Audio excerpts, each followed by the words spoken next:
membuat baris-baris di dalam Al-Quran adalah seorang yang bernama Abul Aswad Ad-Du'ali, murid dari Sayyidina Ali.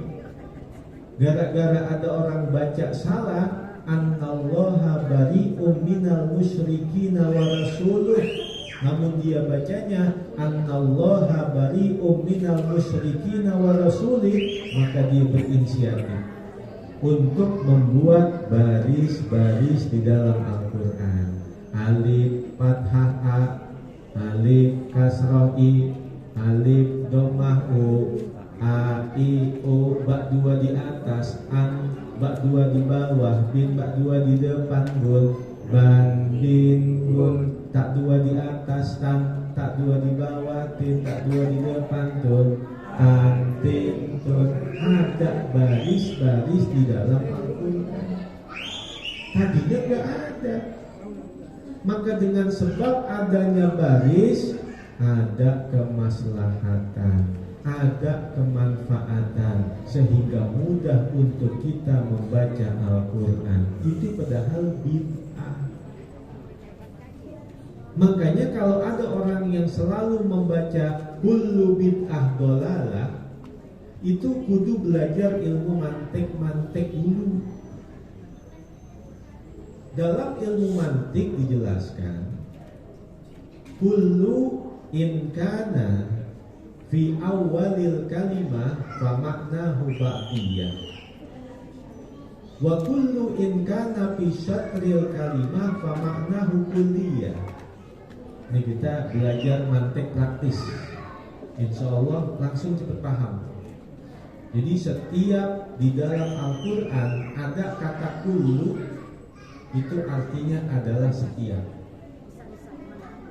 Dan kata kullu apabila diletakkan di awal kalimat, itu artinya adalah sebagian.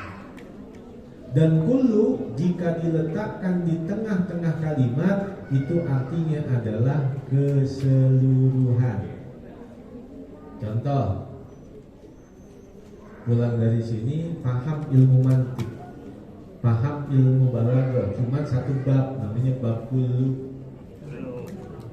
Kullu di depan. Jadi kullu kalau di awal kalimat itu artinya adalah sebagian.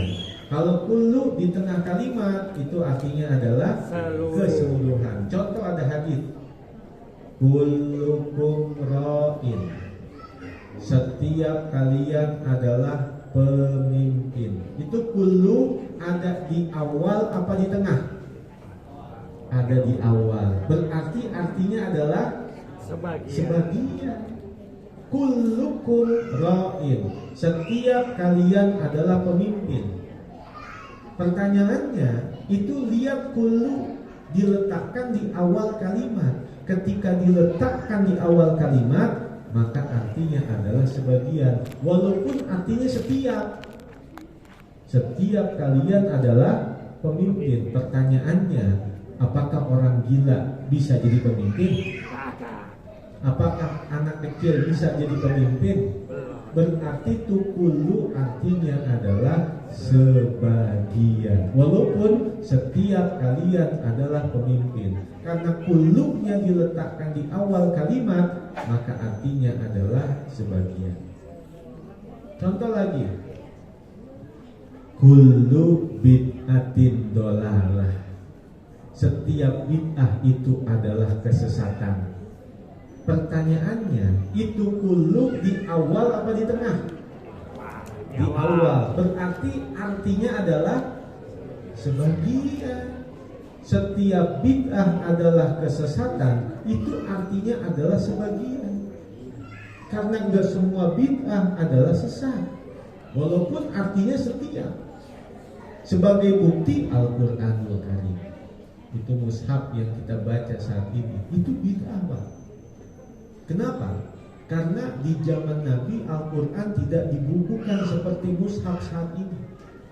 Kalau seandainya Al-Quran itu dikumpulkan dalam satu mushaf, niscaya yang pertama kali diperintahkan tercatat namanya pasti surah Al-Alaq. Iqra bismi rabbikal ladzi khalaq. khalaqal insana min 'alaq. Iqra wa rabbukal akram alladzi 'allama bil qalam 'allamal insana ma lam ya'lam. Karena itu ayat pertama yang turun kepada Nabi Muhammad.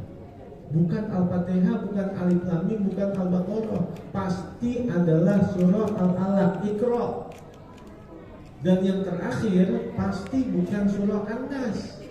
Yang terakhir adalah ayat Al-yawma akmaltu lakum dinakum wa atmamtu alaikum ni'mati wa raditu lakumul Islam Madinah. Karena itu ayat terakhir yang diterima oleh Nabi dalam peristiwa Haji Wada. Setelah 2 bulan itu Nabi meninggal dunia. Itu berarti Al-Quran yang disusun dari Alif Lam Mim, Al-Baqarah sampai An-Nas itu bid'ah itu. Pertanyaannya, apakah ketika kita membaca Al-Quran seperti itu menjadi sesat karena ada dalil kullu bid'atin dolalah? Tidak. Karena kullunya itu berdasarkan ilmu mantik balaghah diletakkan di awal kalimat yang artinya sebagian. Namun ketika kullu diletakkan di tengah-tengah kalimat, maka artinya adalah keseluruhan. Contoh, talabul ilmi faridatun ala kulli muslimin. Menuntut ilmu adalah kewajiban bagi setiap muslim. Ada kata-kata kulli. Itu kullinya di awal apa di pertengahan? Kalau ada di pertengahan berarti artinya adalah keseluruhan. Yang namanya menuntut ilmu hukumnya adalah kewajiban tanpa terkecuali. Gak laki-laki, gak perempuan, gak anak kecil, gak anak muda, gak orang dewasa. Thalabul ilmi minal mahdi ilal lahdi. Menuntut ilmu dari buayan sampai ke liang lahat. Berarti makna kulli di situ keseluruhan.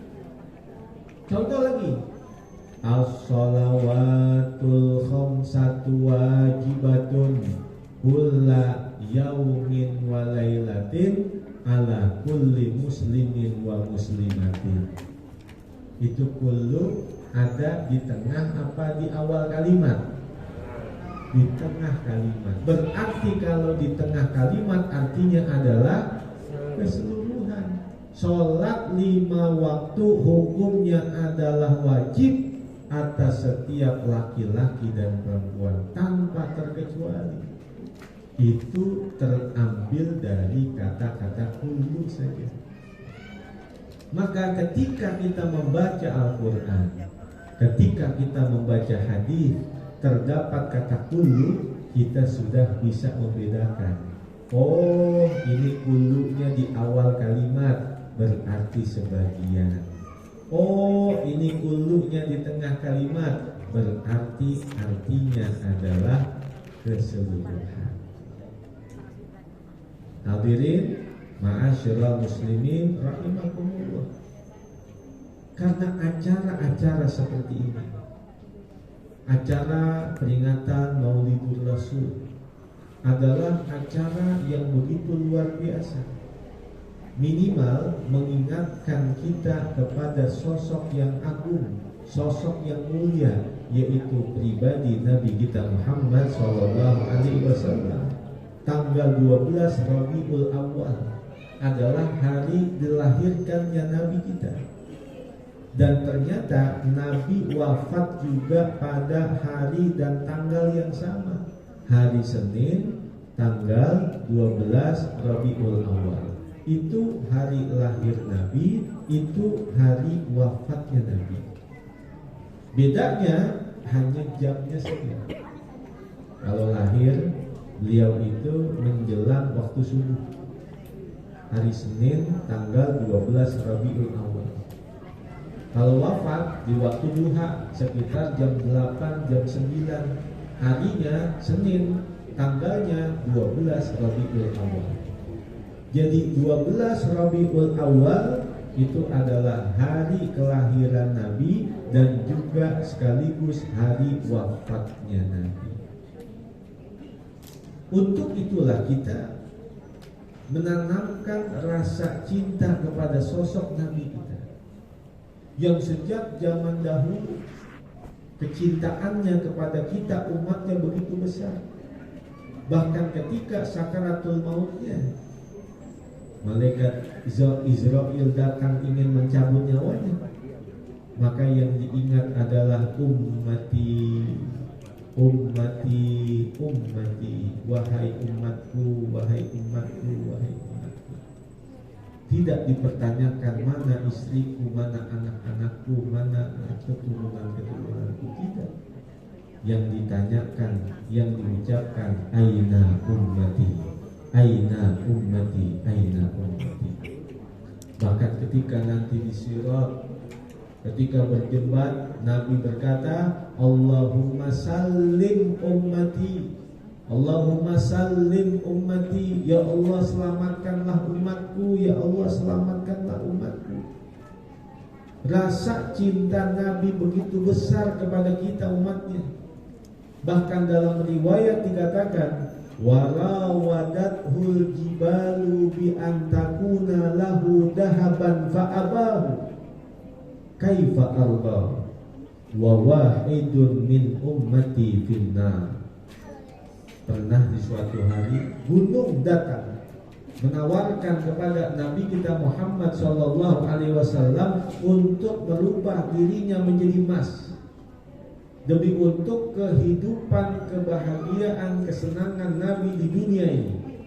Maka Nabi menjawab, aku tidak ridho, aku tidak akan senang, aku tidak akan mau emas sebesar gunung kalau ada satu saja dari umatku yang masuk ke dalam neraka. Satu saja dari umatku yang masuk ke dalam neraka, maka hal itu tidak akan membahagiakan diriku, walaupun emas satu gunung diberikan untuk kehidupan dunia. Sayyidina Abu Bakar itu terpaut 2 tahun dengan Nabi kita Muhammad SAW. Kalau Nabi umurnya 20 tahun, Abu Bakar umurnya 18 tahun. Ini Abu Bakar bersahabat dekat dengan Nabi Muhammad sejak usia muda. Suatu hari Abu Bakar itu pergi berdagang ke negeri Syam. Syam itu wilayah Romawi Timur. Sekarang disebut daerah Suriah, Yordania, Libanon, Palestina. Dulu disebut dengan Syam. Ketika berada di Syam, Abu Bakar bermimpi bahwa bulan itu turun dari langit semakin dekat, lalu jatuh ke pangkuannya, dan Abu Bakar memeluk bulan tersebut seerat-eratnya sambil beliau menangis saking bahagianya. Maka di pagi hari dia datangi seorang rahib yang ahli takbir mimpi. Rahib ini adalah ahli kitab, menguasai Taurat dengan bahasa Ibrani, menguasai Zabur dengan bahasa Kibti, menguasai Injil dengan bahasa Suryani. Ketika menceritakan mimpinya ini, rahib tersebut kaget luar biasa. Dia tutupin pintu jendelanya, dia tutupin pintu rumahnya, dan dia berkata kepada Abu Bakar, aku akan